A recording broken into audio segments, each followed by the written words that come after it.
Hi, my name is Mark Seward. In this video, I'm going to speak to how the web and social media are changing the way we buy. In the video, I'll speak to 3 buyer behavior models, and as we walk through the models, I'll speak to how different internet companies are driving behavior change and influencing the way we buy and what we buy. There's a lot of meat here in the video, so let's just jump into it. The purpose of this first slide here is to show that this isn't an academic or theoretical exercise. Consumers are clearly flocking to Facebook and other online tools that are driving the behavior change that I'll speak to in a minute. And advertisers are already seeing benefit from working with Facebook and similar companies that are leaders on the web. And they're showing their support by giving them more and more of their dollars on an annual basis. So let's just go through some of this high-level information first before we jump into the meat of things. So Facebook had their fourth quarter 2013 earnings call earlier this week. They announced they have 1.2 billion monthly active users. That's clearly a large percentage of the online population globally. It's a large percentage of the global population, period. And with 757 million of those people going to the site daily, clearly there's a high loyalty rate and a high usage rate. This next section here really shows some of the information that we share with Facebook and Facebook learns about us, and clearly it's interesting for advertisers. So, right off the get-go when we set up our account, we tell, Facebook who we are, where we live, where we're from, where we work, who our friends are, who we're related to. Over time, we like companies and brands. Clearly, that's of interest to advertisers. Understanding what we buy, what we are interested in, and which brands we affiliate ourselves with. We talk about our hobbies. We have conversations with friends online, on Facebook, about a number of different subjects. And we all have varying degrees of influence over our networks. One simple illustration of how Facebook can measure influence is just by response to our posts. So let's say you have a friend. Everyone has a friend who posts an article or two per day with an opinion. Maybe 2-3 sentences with their opinion on a specific article that they post and link to. Well, Facebook is clearly going to measure how many people see this article and this post. How many people click on the actual link to go read the article, and then how many of those people go ahead and post a reply on that person's Facebook page with their thoughts on what they read. So, all of this is one way of showing or demonstrating how influential a certain person is within their network, and that becomes very important when we get into the later part of the presentation when we talk about advocacy. The last data point on this chart here is just simply revenue. Facebook generated almost $8 billion in top-line revenue for fiscal year 2013. First off, that's a really big number, especially for a 10-year-old company. And when you have a big number and you see a big growth rate next to it, you certainly need to applaud. The advertising spend certainly isn't growing anywhere near 55%, so Facebook is stealing share from different other outlets, primarily traditional media, and I see this trend continue to grow over time, and I'll show you why on the next following slides.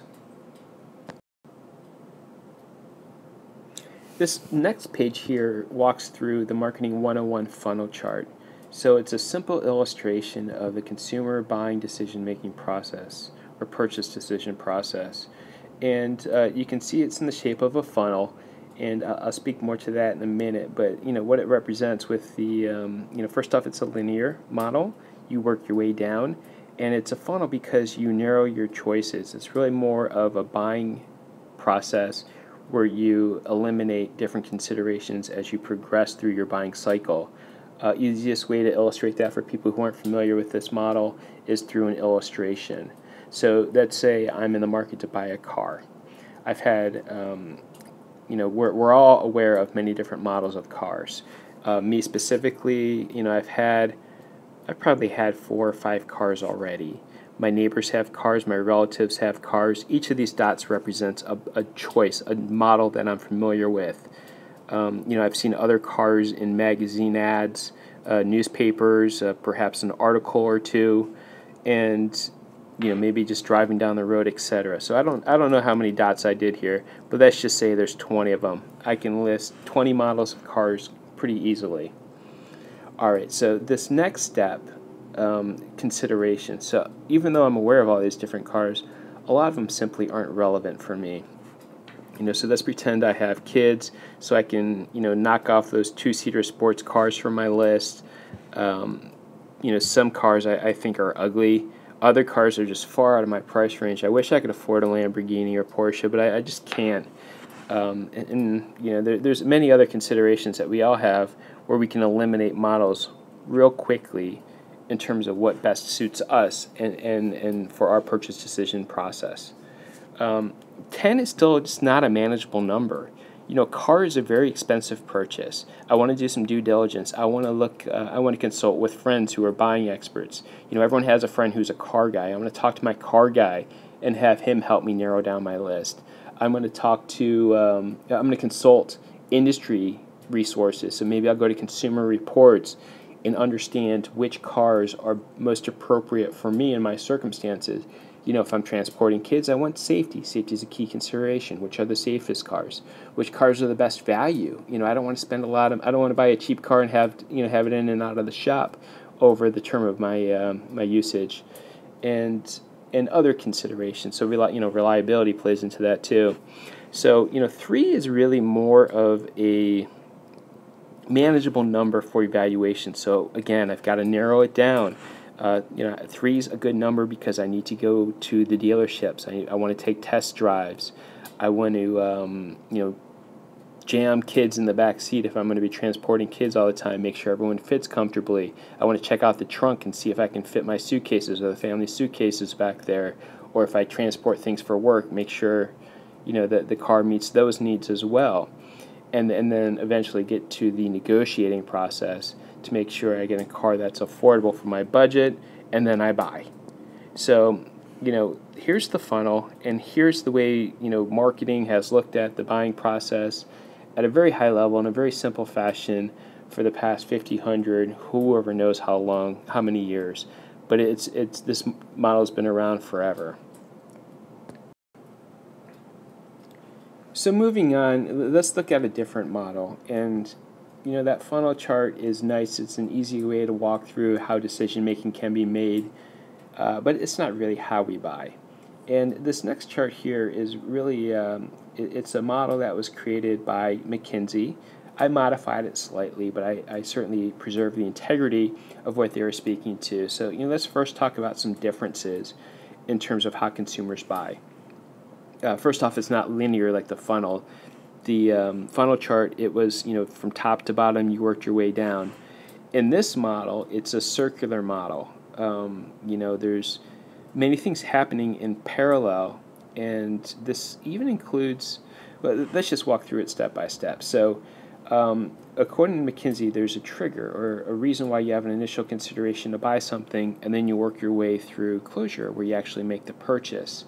Instead of walking through awareness, consideration, and evaluation in the funnel chart, you do something called active evaluation, where you do those steps in parallel. You no longer need to have a list of different considerations or brands and then narrow down that list based on criteria that meet your need. You can do all that at once. And let's just walk through that before moving on in the model. And I'm going to do it with an example.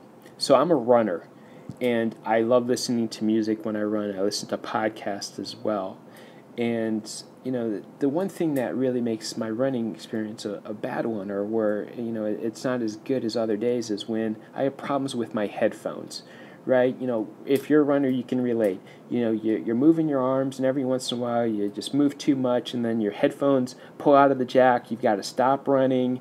If I'm listening to a podcast, I've got to rewind and, to make sure I didn't miss anything. And it just interrupts the process, and it creates a negative experience.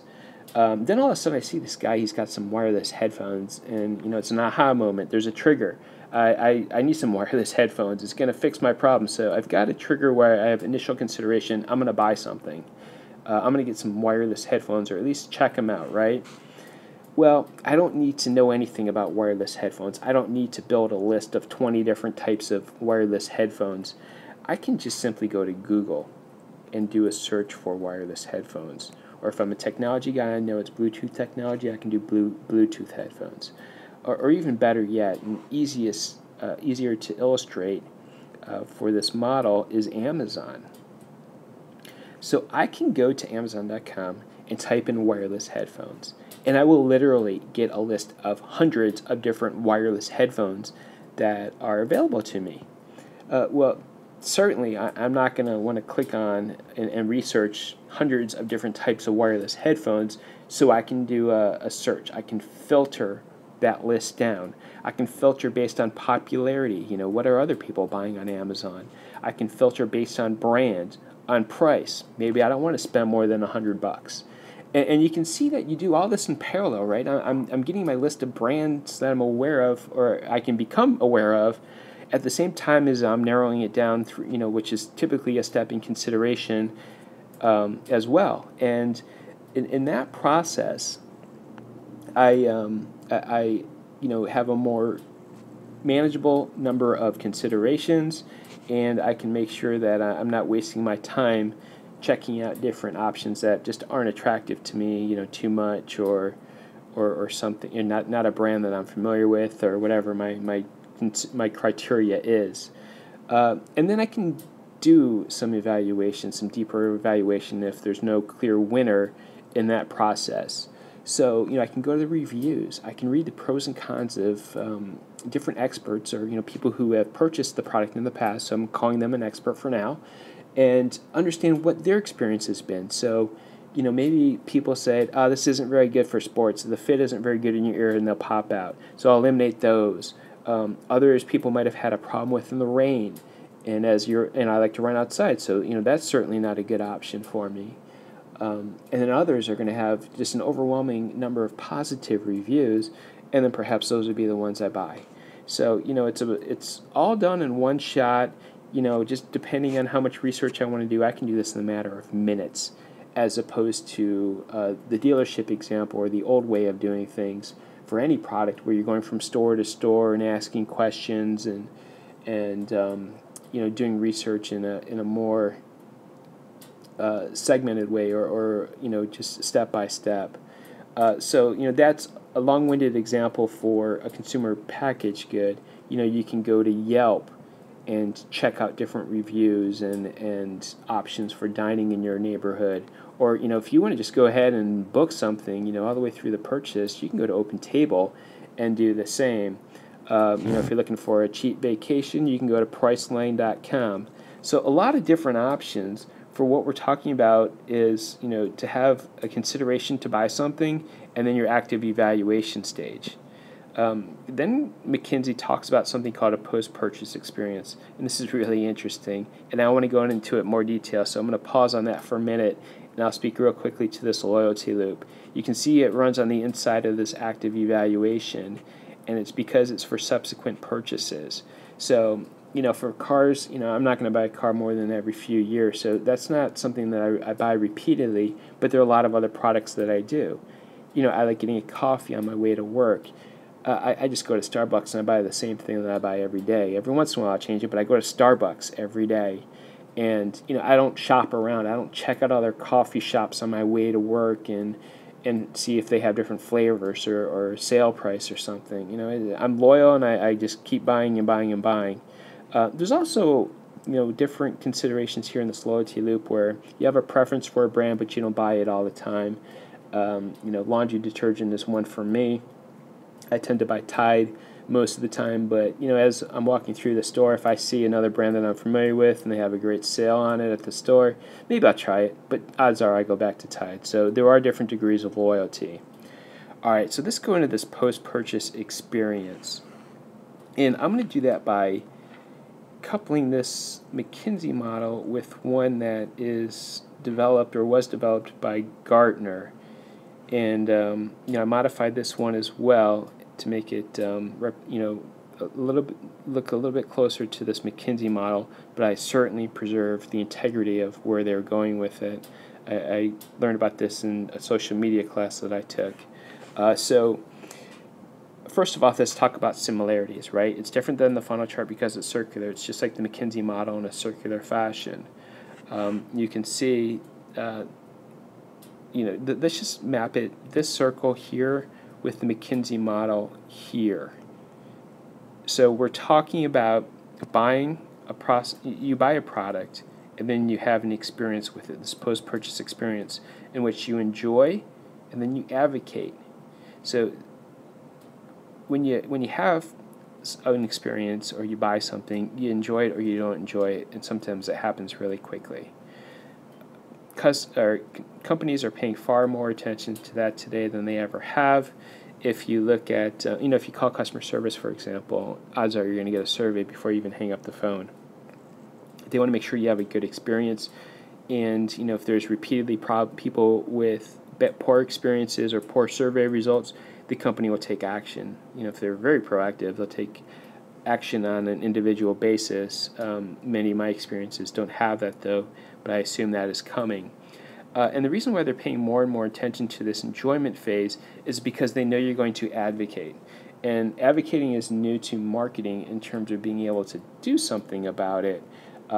People have been advocating different products, since the beginning of commerce. But now you can do it on a much larger scale at the individual level. If let's say, for example, I go to dinner and I have a great experience, I can send out a tweet about it to my friends and tell them how great Joe's Seafood is. Or I can go to Yelp. Maybe I say Joe's Seafood isn't so good. Or I can go to Facebook and I can talk about it. Priceline.com or Hotels.com. I can say my hotel is great or it's poor. And many other sites. This is all going to help. This is all going to impact my ability to bond with the company and also drive initial consideration for other people going forward. So, advocate, I said that's been around forever, right? So, I told you when I was buying a car, I talked to my friend who's a car guy. He advocated on behalf of different vehicles and helped me limit down my choices. I'm sure there was some bias in there, but, he helped influence my decision. But now these tools here, these sites, are helping individuals do that on a much larger number. The importance of advocation or, being an advocate is so much larger than before. Say, for instance, let's use that Joe's Seafood example. Let's say I posted a negative review about my dinner at Joe's last night. The food was okay, but the service was just really poor. And I had to wait 20 minutes for someone to even take my dinner order, let alone the amount of time that it took to have it brought out to me. And that really impacted my whole experience there. And I posted this on Yelp. What's that going to do? One, I had a bad experience, right? Chances are I'm not going to have a positive bond with that company, and I'm not going to become a repeat buyer. So I'm not going to get into this loyalty loop with Joe's because, I don't like their service. They have bad service. But, because this is out there and posted, if Joe, the owner of Joe's Seafood, is very proactive, he can respond to my Yelp review, and he can apologize for the bad experience, or perhaps even explain that he is really sorry. It is not, that was an atypical experience. Typically, Joe's they pride themselves on their service. It just happened that last night, 2 people called in sick, and another server had car trouble on the way to work, and they were completely short-staffed, and he apologizes. And what he would like to do is for me to come back and have a free dinner, his treat. Now, what's that going to do? That's going to have me go back to the restaurant, and hopefully have a positive experience. And then, perhaps I'll continue to become a customer of Joe's and go back again and again. And also others who are up here making their initial consideration in terms of where they want to go to dinner. Let's say they go to Yelp and they're looking at different reviews. They do, when I go to Yelp, I look at how many positive and how many negative reviews are. there are. And then, if there's a negative review, it's going to decrease my chances of going there. If there's many of them, decrease my chances. But if I see the restaurant responding in such a fashion that Joe did, and, standing up for his product, apologizing for it, and making good on the bad experience that another person had, I'm going to be far more inclined to go to Joe's, and that's going to turn that negative experience into a positive one. It's going to change that review from a negative to a positive review in my mind, and say maybe Joe's is the right place for me. I like what he stands for.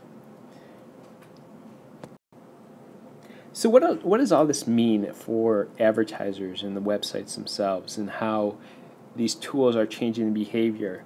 Well, I illustrated how that simple conversation or exchange on Yelp for Joe's really impacted my desire to go back to the restaurant, and also it influenced other people who read that review, and it will continue to influence them as they go forward. So we're seeing a lot of different effects, right? First off, I'm advocating and impacting decisions for other people by writing that review and having that exchange with Joe, if Joe chooses to do it. Joe doesn't choose to do it, I'm still impacting consideration for somebody else by stating a negative about that restaurant and deterring others from going to that restaurant. Additionally, I'm increasing the tool, and what's attractive for Joe is that it's giving him another chance to create this bond and then create this positive. So, goodness going up and goodness going around by using this tool. It's great. And you know what the best part is? It didn't cost him anything, and he gets free advertising. Positive reviews on Yelp and other sites, Facebook to our communities, and Priceline, all of these really is free advertising, and it's far more effective advertising. And I think this is where Facebook has a real advantage. As a consumer, I'm going to pay far more attention to the opinion of others, more so than what I learned in an advertisement. The opinion of somebody about their experience at a restaurant, especially if I know them, if they're on my Facebook, if they're one of my friends on Facebook, I know them, I know they have similar tastes to me, and if he says this is my friend who posts about Joe Seafood had a good experience there, then I know I'm going to have a good experience there too, because we tend to like the same things. Yelp, that example was good, but, I don't know who these people are, and, some things are good, some things are bad. So, there's pros and cons there. I will definitely consider opinions of others, but not as much as, the opinions of people I know. So Facebook, I think, has a great advantage here. And just think about it from an advertising perspective too, and I'll just keep with the Facebook example. Let's just say I go on a trip, and I go to an all-inclusive resort in Dominican Republic, and I post daily about all the great times I'm having: snorkeling, great meals, swimming in the ocean, swimming in a pool, going on a deep-sea fishing expedition, all kinds of stuff, right? With tons of pictures and hundreds of pictures when I get back. And my friends look through all that, and you know what? When vacations come around from them, they're going to remember about that. They're going to remember that great trip to an all-inclusive resort I took to Dominican Republic and how fun it looked. And that will definitely influence their decision if they're in the market for something similar, or even if they weren't in the market for that, maybe they're in the market now. So, there's great advertising opportunities here, and so this picture, a thread on Facebook talking about this resort and how great it is and how beautiful it is, what a brilliant place for an ad placement, either from that resort or another all-inclusive resort directly next to that conversation. And you're going to start seeing more and more of that stuff happen going down the road. Or, another example on Facebook. Let's say I say, hey, cool shoes, to one of my friends who bought this great pair of Air Jordans. I don't really care about Air Jordans, but I know they're very popular. And, why not have a Zappos ad with some Air Jordans on my Facebook page later that day, since Facebook has learned that I am interested in Air Jordans. So, the possibilities are endless, and that's why you're seeing 55% annual growth on a several billion-dollar number for Facebook, and it can continue because they're just scratching the surface of what they can do and what they've learned about us, and the intelligence is getting better and better. I'm not going to get into valuation and implications across Facebook Connect and their network that they're establishing, but you can see that times are changing and consumer behavior is changing because we didn't have access to the opinions of all of our friends for the products we purchased in the past.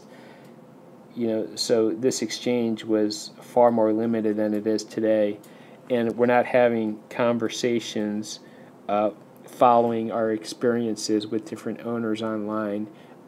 Probably, I would have gone, let's say I even went to Joe's restaurants repeatedly for years. I probably never would meet Joe as just a typical diner there who goes there once every few months or so. And now I'm having a one-to-one conversation with him addressing an issue that I had, even though I didn't necessarily intend to have that conversation with him. So the landscape is changing, the buyer behavior is changing, and it opens limitless possibilities for the likes of Facebook, Yelp, and Google, and others going forward. So this next chart is just a validation chart, and I introduced changes in the consumer decision-making process by walking through different models of how consumers make decisions, and interjected with different internet companies and how they're influencing or driving changes throughout that cycle and adding value.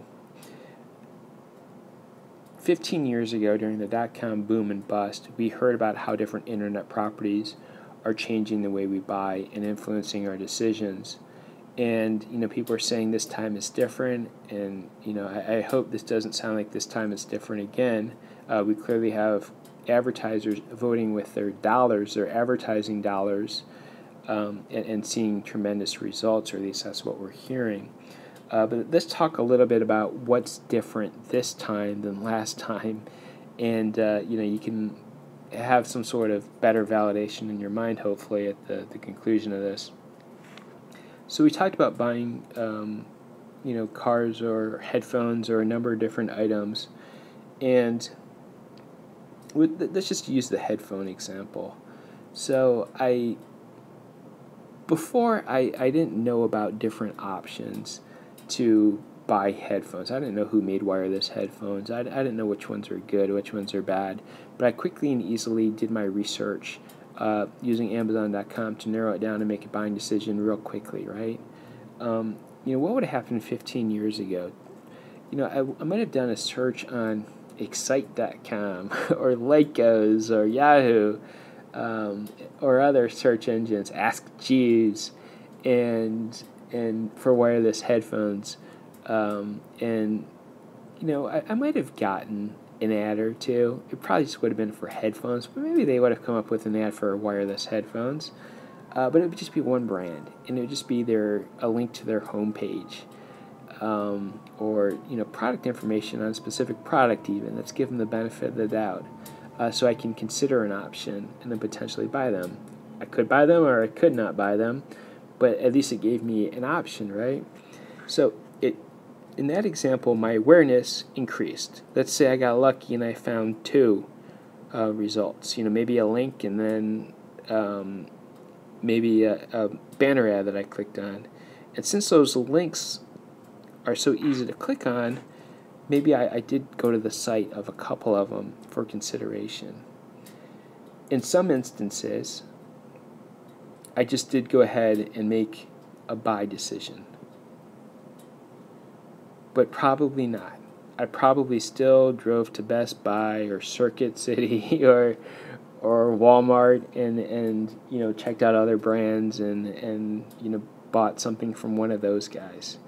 But now it is different. We're going through, we're learning about hundreds of different types of headphones. The filters limit that number down, but it's still a large consideration set. I can read through reviews and really put some hard filters in there, and maybe even go to the websites of different of the different companies to do the evaluation, and then just go ahead and buy online.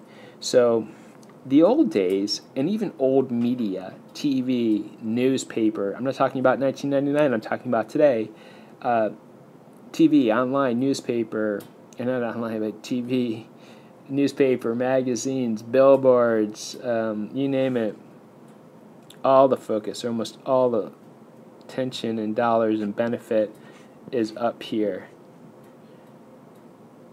Today, we're getting down here. Some focus here. We've got, pen's not working. There we go. So Yelp and others are focused on this evaluation phase, and then some are actually doing a much better job. Facebook is actually here as well, focusing primarily here, because we have our trusted friends and colleagues telling us about different things. And then others are down here. And, so OpenTable lets you book a reservation. Many of the travel sites, you go ahead and book a whole vacation package to a rental car to a flight. Amazon, you clearly can buy. You can do everything here, as I walked through in that headphone example earlier. This is the only spot where these advertisers are making money. So if the benefits now through these online tools, I'm trying to change my pen, are here, doing it red just for effect, that's where their dollars are going to gravitate. So if TV, magazines, billboards, I doubt you can read this, are all focused up here, as an advertiser, would you choose these? Or would you choose this? This is where the money is. This is where their best ROI is for those advertising dollars, and that's why we'll continue to see growth from these companies. Thank you very much. Please shoot me an email or go to my LinkedIn profile if you have any questions and send me a note. My email address is markseward, mark.seward